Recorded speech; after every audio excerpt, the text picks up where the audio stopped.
Dikhianati sang kekasih dan melihat dengan mata kepalanya sendiri wanita yang dia cintai tengah bercinta dengan pria yang tak lain sahabatnya sendiri membuat Mikhail Abercio merasa gagal menjadi laki-laki.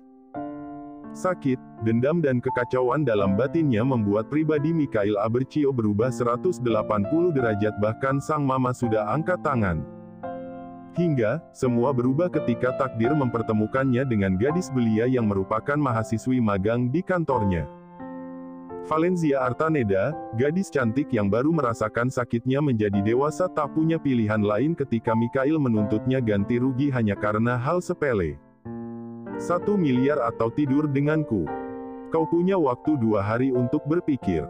Mikhail Abercio terlahir dari keluarga kaya dan menjadi pemimpin perusahaan di usianya yang masih muda membuat Mikhail Abercio merasa berkuasa dan menggenggam dunia.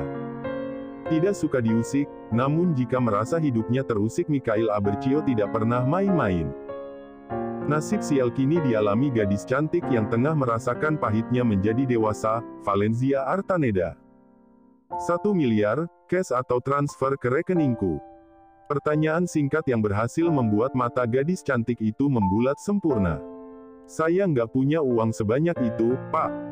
Meski sedikit terlambat, pada akhirnya dia menjawab pertanyaan pria itu. Tak pernah terpikirkan olehnya bahwa dia akan menginjak ruangan presidir pagi-pagi begini. Padahal, dia sudah memastikan tidak ada yang melihat apa yang dia lakukan tadi malam. Apa mungkin dia salah dugaan? Pemilik manik coklat itu berpikir keras. Jadi kamu siap dipenjara, Valencia? Tanya pria itu terhenti sejenak memerhatikan ID-card gadis yang baru dia ketahui sebagai mahasiswi magang di kantornya. Tidak juga. Tapi untuk ganti rugi sebesar itu saya tidak mungkin bisa, Pak. Sedikit bergetar, tapi bagi seorang Valencia lebih baik jujur daripada harus gila dengan meminjam uang di bank. Dia tidak siap dipenjara dan sama sekali tidak punya uang sebanyak itu, melihatnya saja dia belum pernah. Kalau begitu, bayar dengan cara yang lain saja, ucapnya tersenyum smirk, licik sekali. Cara lain? Saya bisa lakukan apa saja, Pak, serius. Bagai mendapat angin segar, Valencia berbinar mendengar penawaran Mikhail. Tubuhmu lumayan, masih perawan kan? Mikhail menatap Valencia dari ujung rambut hingga ujung kaki, wanita ini memang cantik di matanya. Ya, semua wanita bagi Mikhail sama-sama cantik jika bisa dinikmati. Maksud Bapak apa ya? Dia tidak bisa terima sebenarnya, meski sudah dia duga berhadapan dengan pria ini memang cukup sulit dan seperti info yang dia dapatkan selama magang di kantor ini berurusan dengan Mikhail Abercio sama halnya dengan cari mati. 1 miliar atau tidur denganku. Kamu punya waktu 2 hari untuk berpikir, bisik Mikhail Abercio sebelum kemudian kembali duduk ke kursi kekuasaannya. Dia tidak suka basa-basi, apalagi jika harus membuang waktu dengan gadis ingusan seperti Valencia. What? Saya hanya merusak kaca spion bukan mobilnya, 1 miliar. Anda belinya di mana, Pak? Kesabaran Valencia terkikis pada akhirnya, kehidupan sudah keras dan dengan menghadapi pria sinting seperti ini mungkin otaknya akan benar-benar keluar dari kepala. Apa itu penting bagimu? Kamu pikir beli spion itu terpisah? Suaranya terdengar amat dingin dan dia bicara tanpa menatap lawan bicaranya. Iya. Tapi kan, Pak. Bingung, jujur saja Valencia bingung dengan semua ini. Kenapa juga hidupnya harus dihadapkan dengan pria serumit Mikhail? Kamu mau bayar sekarang? Waktuku tidak banyak, sebentar lagi tamuku akan datang. Mikhail melihat pergelangan tangan kirinya, sok sibuk padahal pekerjaannya sejak tadi hanya santai dan menonton kartun kesukaannya. Sebentar, Pak. Ini nggak adil buat saya, pinta Valencia mengatupkan kedua telapak tangannya, cara itu sudah termasuk cara paling jitu seharusnya. Sayangnya, bukannya iba Mikhail bahkan tidak berniat mendengarnya. Perhatiannya sudah beralih kepada wanita seksi yang masuk dengan memberikan senyum menawan ke arahnya. Hanya dilihat tanpa dia balas, karena Mikhail bukan tipe pria ramah yang mengumbar senyum kepada siapapun. Hai, aku Lama. Tanya wanita itu melewati Valencia yang masih bertahan dengan posisinya, tatapan keduanya bertemu dan bisa dilihat dengan jelas wanita itu melemparkan tatapan permusuhan padanya. Lumayan, kamu hampir membuatku sakit kepala, balas Mikhail dan tersenyum miring ketika wanita itu berlutut di hadapannya tanpa menunggu perintah. Membiarkan budaknya melakukan apa yang ia mau dan bersandar di kursi kebesarannya. Pak, saya gimana? Kita belum selesai bicara.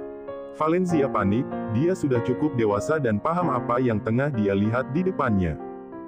Gugup, tapi siapa tahu Mikhail akan luluh karena terbuai dengan kenikmatan yang tengah ia cari itu, pikir Valencia licik. Keluar, atau kamu mau menggantikan dia siang ini? Tanya Mikhail sembari menunjuk wanita yang tengah melakukan aksinya di bawah sana, tetap menunjukkan wajah datar meski bagian bawahnya tengah menegang dan dimanjakan adalah skill yang tak semua pria miliki. Idih najis. Sayangnya, umpatan itu hanya terucap dalam batinnya. Valencia tak seberani itu untuk mengutarakan kekesalannya. Baik, saya permisi, Pak. Sial sekali memang, Valencia segera berlalu pergi tanpa menunggu jawaban dari Mikhail. Dadanya bergemuruh dan tangannya kini mengepal erat, kekesalan dan amarah bersatu, namun dalam hal ini dia tidak mungkin bisa semudah itu lari dari Mikhail. Untuk pertama kalinya, ada pria gila yang menganggapnya serendah itu. Rekaman CCTV tak bisa berbohong, dan lebih bodohnya lagi selain menganggap Valencia merusak mobilnya, Mikhail juga menuduh wanita itu mencuri kaca spion kirinya. Padahal, sama sekali Valencia tak berniat mencuri, semua terjadi begitu cepat dan dia membawa pulang spion itu tanpa sadar lantaran panik luar biasa.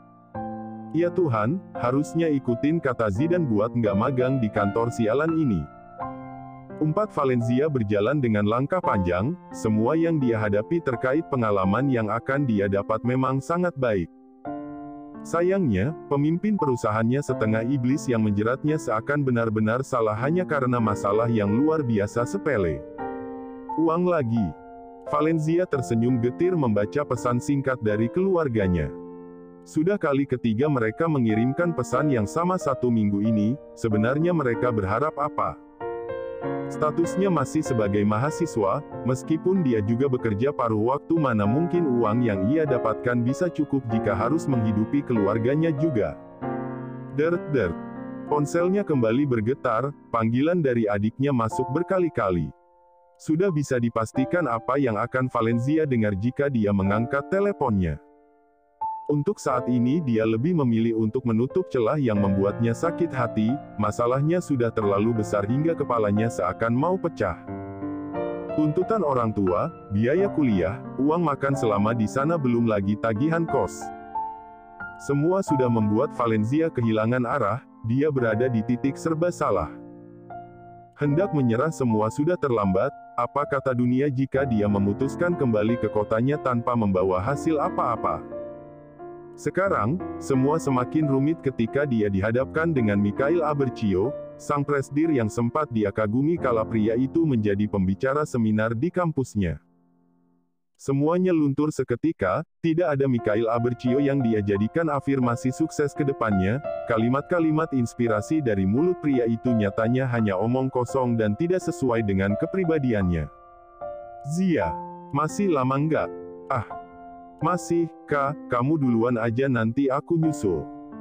Terlalu lama melamun membuatnya lupa jika temannya menunggu di depan toilet. Memang sebelumnya niat Valencia hanya untuk buang air kecil sebentar, tapi yang terjadi justru berbeda dan tidak sesuai dengan rencananya. Kamu baik-baik aja kan? Kalau sakit pulang aja, Zi, tutur Erika khawatir, tidak biasanya Valencia seperti ini. Dia sudah menunggu hampir 20 menit dan wanita itu masih meminta tambahan waktu, ini benar-benar aneh. Nggak sakit, Kak, sana duluan. Suaranya terdengar baik-baik saja, lagi pula ini bukan jadwal Valencia datang bulan. Erika bernapas lega meski sebenarnya dia masih khawatir dengan apa yang terjadi pada sahabatnya itu. Mungkin hanya butuh waktu sendiri, dan Erika tidak bisa memaksa jika Valencia tidak cerita sendiri. Cari kemana uangnya? Masa Zidane lagi?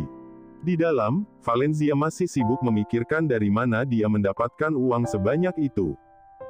Jika harus meminta uluran tangan kekasihnya itu tidak mungkin.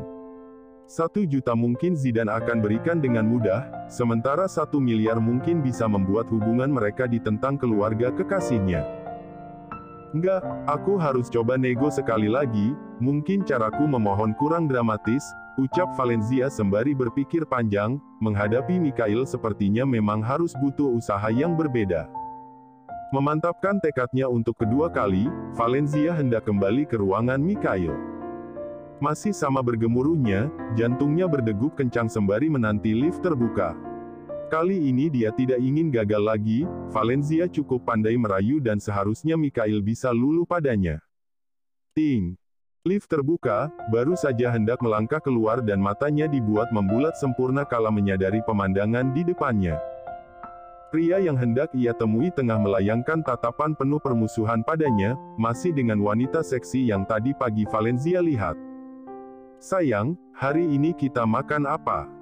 tanya wanita itu bergelayut manja di lengan Mikhail. Pria itu tidak menjawab sama sekali. Matanya justru tertuju pada Valencia yang kini membuang pandangan dan tengah bingung hendak melakukan apa. "Kamu mau menemuiku? Keputusanmu sudah bulatkah?" Suara itu terdengar biasa, tapi bagi Valencia berhasil membuat bulu kuduknya meremang seketika. Tatapan Mikhail saat bertanya masih sama dan Valencia tidak mengerti maknanya. "Iya, Pak, saya minta waktu sebentar saja." Memberanikan diri untuk mendekat meski wanita di sisi pria itu terlihat ingin menelan Valencia bulat-bulat. 3 menit, katakan di sini saja. Valencia mendongak dan sudah siap dengan air mata buaya yang ingin dia perlihatkan. Mungkin tadi pagi dia memohon tanpa air mata hingga membuat Mikhail tidak tersentuh.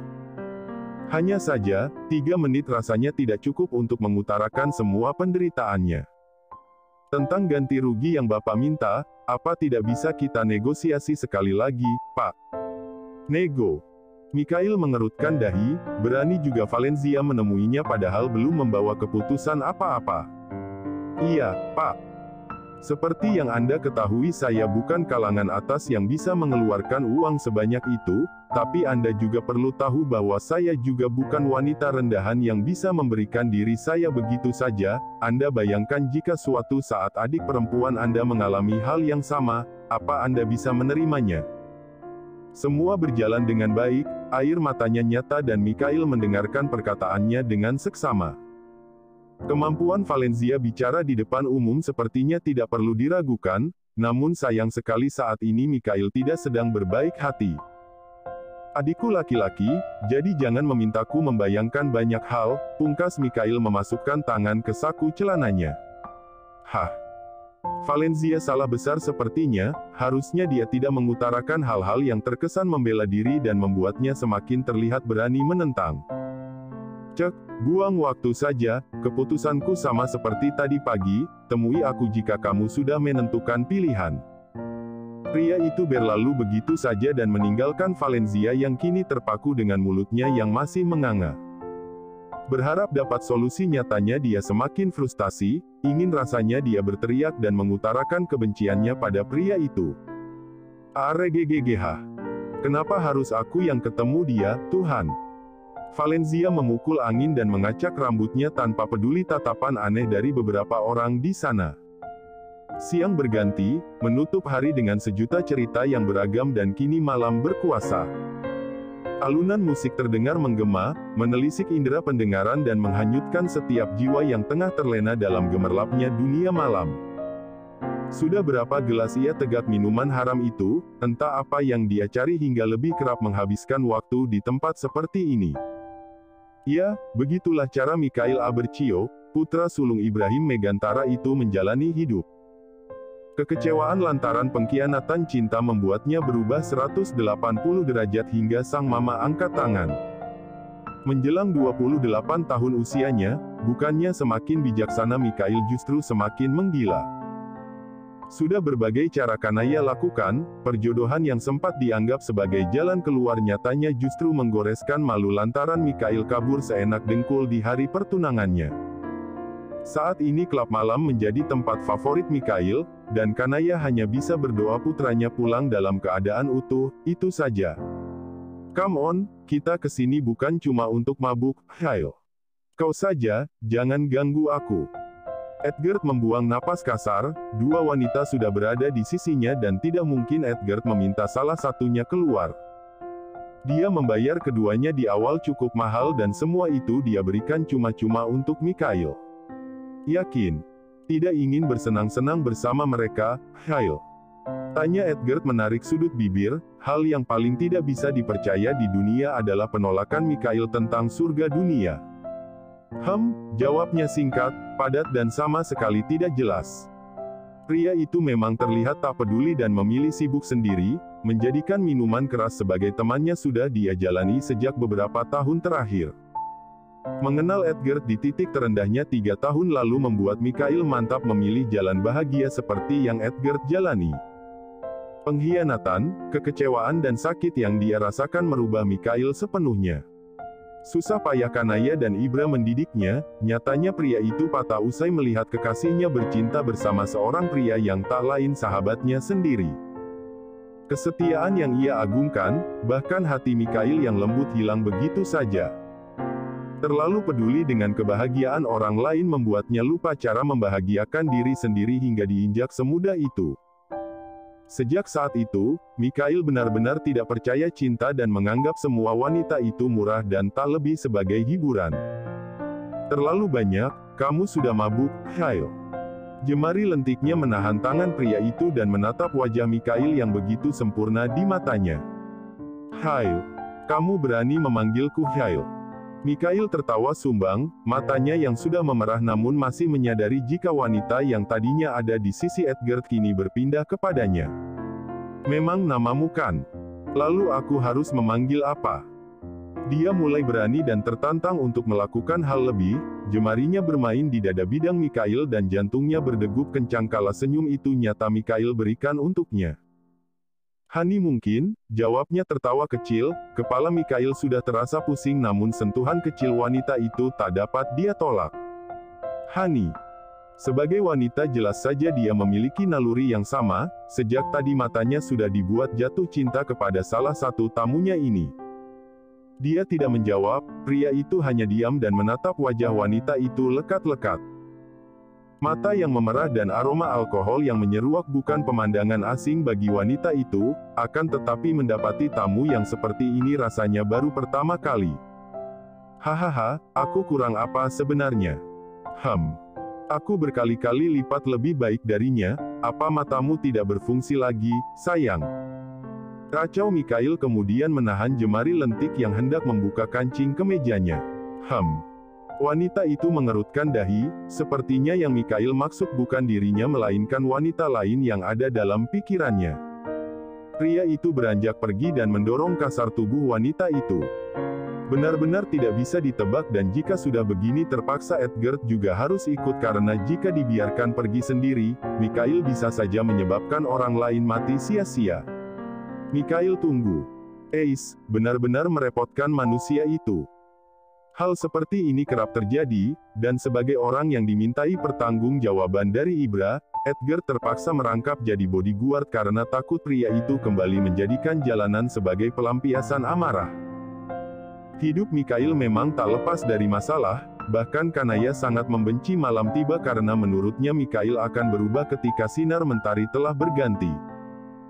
Meski demikian sebagai putra pertama, Mikhail tidak melupakan tanggung jawab dan selalu berhasil membuat sang papa merasa bangga dengan pencapaiannya. Tanda hubung. Lupakan, Mikhail. Wanita bukan dirinya saya, lebih baik kau putuskan saja, ku tak mau batinmu tersiksa. Niat serius tapi yang terjadi pada Mikhail justru mengingatkannya pada sebuah lagu band legendaris yang karyanya masih dikenal hingga saat ini. Aku sedang tidak butuh hiburan, Edgard, gerutu Mikhail kesal, pria itu seakan tengah mengejek keterpurukannya. Siapa yang menghibur? Aku serius. Selama ini selalu terpuruk dengan alasan yang itu-itu saja.